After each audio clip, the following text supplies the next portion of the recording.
there everybody, and welcome to another video, and welcome to another food for thought video. Well, I just came back from a 3 days long conference in another city.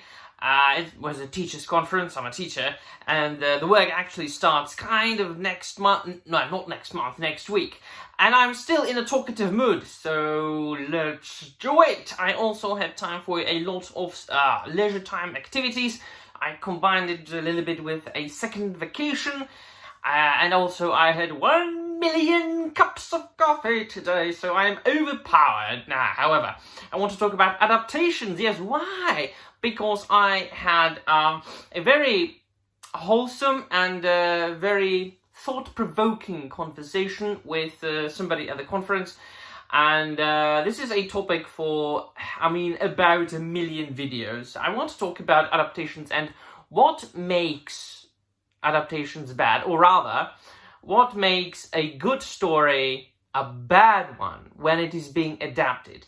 That is, being said, if you have a fandom, if you have a subject matter, if you have an IP, if you have I just call it stories. It's my umbrella term. Let's say Tolkien, Star Wars, Marvel, DC, Warhammer 40,000. I just call it stories. What makes it go bad? Firstly, nothing. They never go bad. Because the good stuff is already there and is always there. You can always go and read Tolkien's books. You can always go enjoy Warhammer 40,000, Horus Heresy. You can always go and watch Star Wars, the original trilogy, the prequels if you like them. It's up to you. I love them. You can always go back and read the Wiedźmin books, the Witcher books before Netflix made the adaptation, or watch the awesome Polish adaptation. That's old, kind of. Some of you might know that. Or you can go back and, read The Wheel of Time if you're into Wheel of Time and not really focusing on the TV show. But what really makes an IP not bad, but what's really detrimental, what's bad for a story, right? Many things you can put in the comments down below, whatever you like.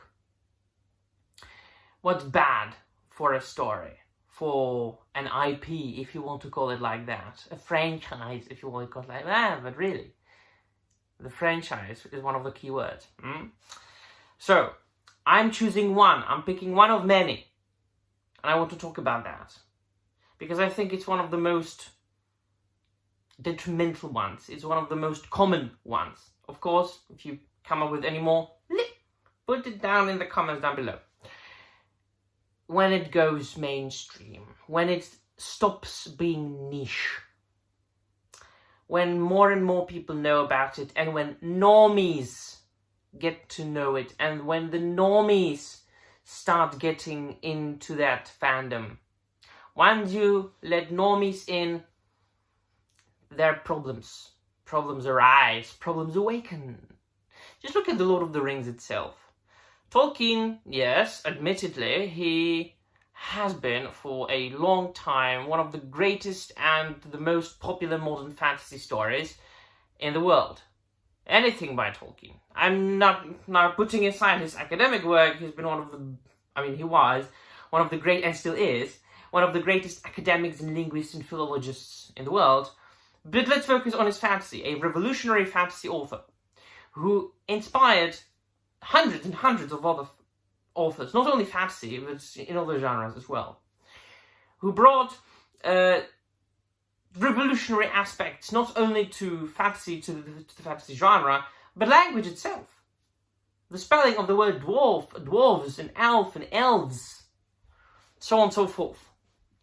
But still, normies didn't really know Tolkien until Peter Jackson made the movies. And the normies, by the normies, I mean like the vast, huge majority of the world population. People, like not everybody knew who Gandalf is, who Gollum is. Now everybody knows Gandalf and Gollum. So, why did Peter Jackson excel at making the adaptation, the first adaptation? the trilogy. Although, even though, despite there being, they are two different things. People mistakenly and wrongly assume they are one and the same thing. Tolkien's books and Peter Jackson's movies are very much different. It is an adaptation that is close to the source material enough to be recognizable, but it's still an adaptation, and in many cases there were a lot of creative freedom instances. But he did excel. He made a great film, or great trilogy, because he made it out of passion, because he made it out of love for Tolkien. A lot of people were involved who cared about movie making, filmmaking, and they had to fight for it. They had to fight for the possibility to make 3 films instead of 1 or 2. Not many movie studios wanted to make the film. Now, then the New Line Cinema was really the last one. They tried, and New Line Cinema accepted, so on and so forth. And the result is a very successful cinematographic experience that did receive a lot of Oscars.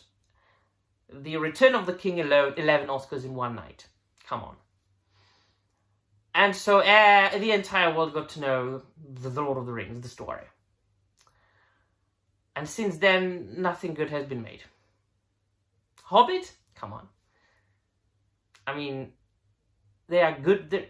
It's not terrible, but, it's like okay. The first film is okay. People will always recommend, oh, have you seen the fan edit? Well, if fans have to do edits of that film, it's not really that good, is it? Rings of Power, pile of donkey shit. War of the Rohirrim, the same thing. Hunt for Gollum will be the same. Video game concerning the Gollum will be the same. Or it was the same. So on and so forth. What has been successful? Citadel miniatures. Role-playing games. Even though I've been told that the role-playing games made before the release of the movies were better. Star Wars, admittedly, there are good things now, but let's focus on the expanded universe. The expanded universe as it existed before Disney came out with their things has been immensely popular among Star Wars fans, the most devout Star Wars fans. It was like a separate fandom. It was a separate group of people who enjoyed the expanded universe. I myself, in my teens, I spent like hundreds upon hours of reading expanded universe novels. I remember, like it was yesterday, commuting to my secondary school with my schoolmate, my friend, so from a neighboring village town. And we were commuting by bus, and every morning we would discuss that which we had read the previous night from the expanded universe novels. And then Disney came out and they are taking bits and pieces from the old expanded universe and making it into something new. And if I sometimes have time and I want to make time for that, I really want to start doing it for live streams. I want to do live streams with my internet friend Stig from Norway. He's an expert. I mean, I'm nothing in comparison with Stig as far as the Star Wars expanded universe goes. He would tell you how many characters they took from the expanded universe and put it into their Mandalorians and other TV shows that they do. And admittedly, yes, I can say that I've enjoyed some of the Disney TV shows, like first 2 seasons of The Mandalorian, Andor, Ahsoka. In these 3 TV shows alone, Stig would be able to find like 25, at least 50, 75 characters who were originally characters in the expanded universe, but they took them, changed the name, and stuck them into their new films or TV shows. And so, Normies got to know a little bit of the background of the expanded universe gets tainted. In the eyes of many people, it's debatable, right? The Witcher is the same thing. Wiedźmin, the Polish fantasy saga, immensely popular in Europe, in Central Europe.